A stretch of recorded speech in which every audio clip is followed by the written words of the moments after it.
Hello, Satnam, it's me, Shakti Sundari, back with you today for the next reading from the Radiance Sutras by Lauren Roche. We're on Yuki verse 83 today. It's a beautiful, beautiful, beautiful verse. I'm going to go straight into it this afternoon. Oh, it's this afternoon. Here is the Sanskrit. Graya grahaka samviti samanya sarva dehinam yoginam tu vishesha asti sambande savadanata. And again. Graya grahaka samviti samanya sarva dehinam yoginam tu vishesha asti sambande sarvadahanata. Stumbled a bit there, but never mind. And here's the English. These first two words are italicized, so they're highlighted. Everyone knows there is me, and then there are all these others. This is common to all. Lovers know there is me, and the source of this me is ever mysterious. Lovers know each contact with another is a spark of the divine. Lovers move through this world awake to intimacy, each touch a revelation, never to be repeated.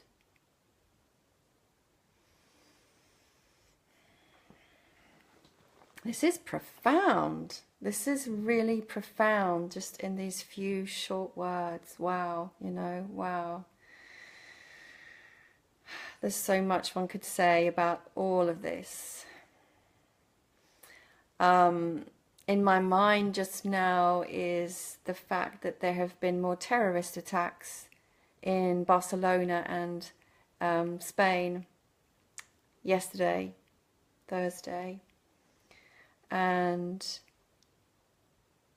that there is, at this time, we're in the middle of two really powerful eclipses.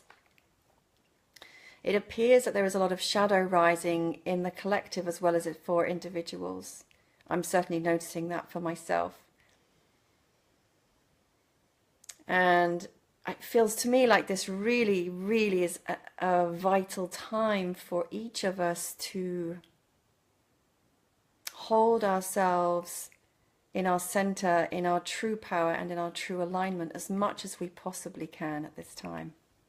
With love, with compassion, not with judgment or control. When I went in to teach my Kundalini yoga class first thing this morning, it was on everyone's minds. And this sense of fear, this sense of pressure, apprehension, not understanding what's going on. And then this is when, these verses, and at the end of the Kundalini yoga class, we do this beautiful ending where we inhale, we raise our hands above the crown, and then as we exhale, we draw the hands in prayer pose down through the chakras and down through the energy body, and we affirm peace to all, light to all, truth to all, love to all, and safety, security, grounding, and compassion to all as we bring our hands to the ground. And every time I do that, and every time I hold space of that in class, I'm very aware that I'm affirming a truth that I wish to live and embody fully. And of course, there are those moments when I'm doing it where I think, God, how can I love this person? How can I be compassionate to the terrorist? How can I be compassionate to the one who's broken my heart? How can I be love and light in that? So this is when we're really, really living as spiritual beings in the world. And this is the calling for me. This is the challenge. Okay, so I went off on one again. Never mind. It's relevant. I'm sure it is. Let's get to the verses. Everyone knows highlighted text, everyone knows there is me, and then there are all these others. Yeah, so that's setting up the notion of there's me, I know I'm me, little ego me with my identity, and I think this is all there is, and I know I'm different and separate to everybody else. So there's me and there's you, and there's me and there's them. There's me and then there's terrorists, you know, there's me and there's these people, there's me and my ex-beloved, and we're separate and different. That's kind of setting this up, right?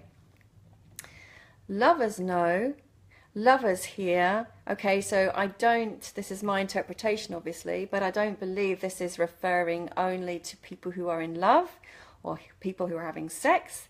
I think this is a much wider use of the word lovers to include everyone who aspires to be love and to be loving in the world with themselves and with others. So those who are on the path of love are defined as lovers. Lovers know there is me, and the source of this me is ever mysterious. So this then begins an inquiry and a movement energetically and mentally away from separation, but to a common source that is ever mysterious.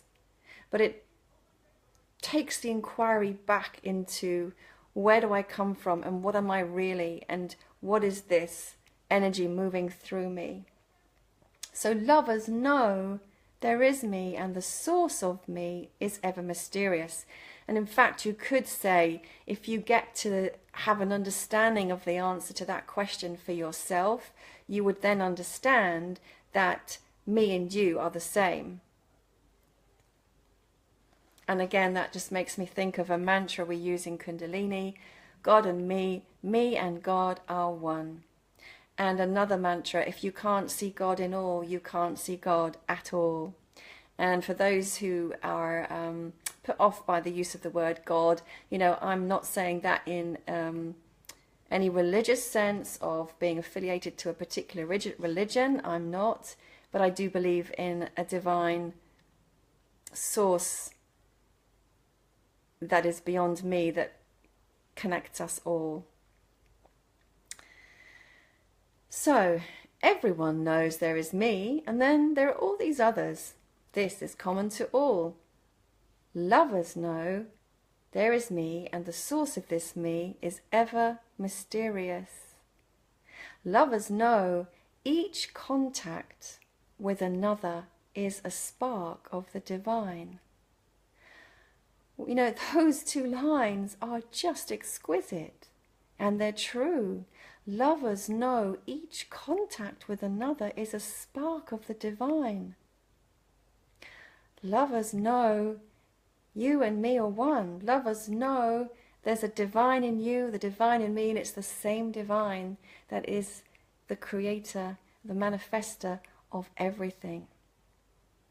Each contact, you know, that brings our awareness to the subtlety and to the refinement and to the never-ending opportunity for connecting with the divine in ourselves and in the other. Each contact, every breath, every gaze, every word, each contact. So contact there I'm taking to not just mean physical touch, but every form of making contact with another is a spark of the divine.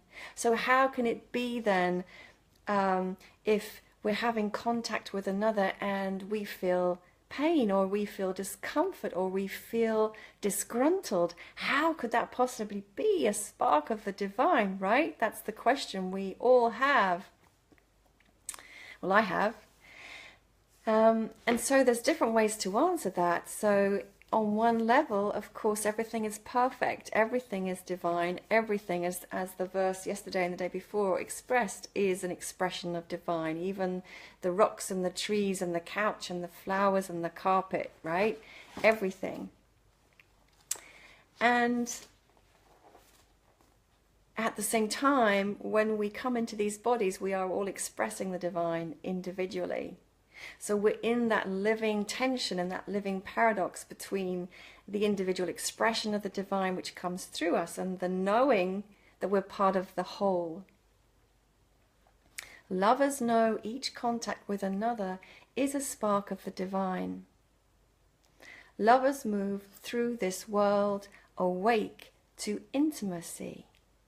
And again, for me, this reference is not just to what you would assume by that, such as sexual or physical intimacy. No, no, no, far more than that, much more than that.